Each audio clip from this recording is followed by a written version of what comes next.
Hey my peeps, I want to share this new product that Plaid has come out with. It's called Velvet Crush. It's a two-step flocking system, and it comes with like a paint, but it's a tinted adhesive paint, and then it comes with a container of flocking powder. Okay, so it's pretty easy to use. You're gonna just paint on your tinted adhesive, and then you're going to cover it with your flocking powder, right?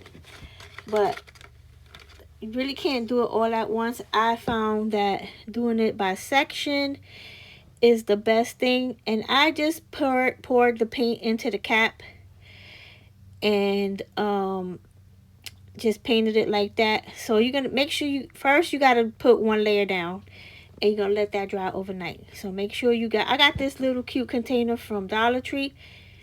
They had a couple of different styles, like they had a smooth surface, but I don't know, I just like this one, so I picked this up.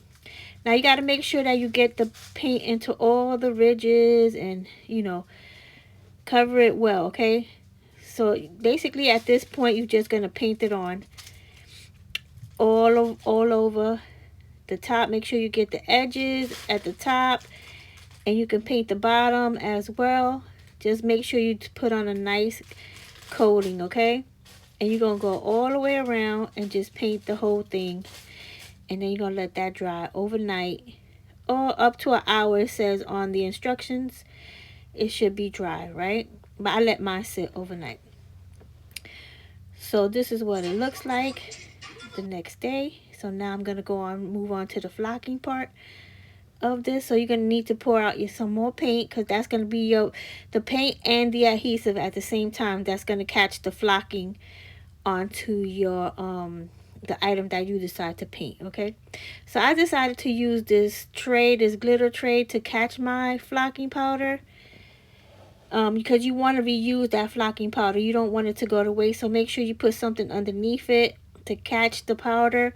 And honestly, guys, I did not use a lot of powder. It looks like I used a lot of powder when I poured it.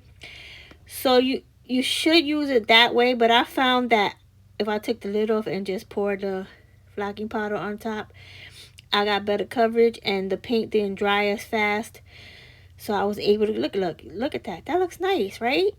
The way that just covered it up like that, it looks pretty nice. Now make sure you put on a nice layer, a nice even layer. Make sure you get into the crevices before you put your flocking powder down, because it's kind of hard to go back once you put the flocking powder down and recover it. So make sure you put a nice coat of paint, a nice thick coat of paint when you do this. And just do it section by section. I found that works best for me, section by section. And make sure you catch all that flocking powder. Like when you put all the flocking powder back into the bottle, you're going to see that you really don't use up a lot. It doesn't take a lot to use it. It looks like I'm pouring out a lot, but most of it comes off. And I can put it right back in my bottle. So now you're just going to go all the way around until you cover the whole thing. And, you flock it.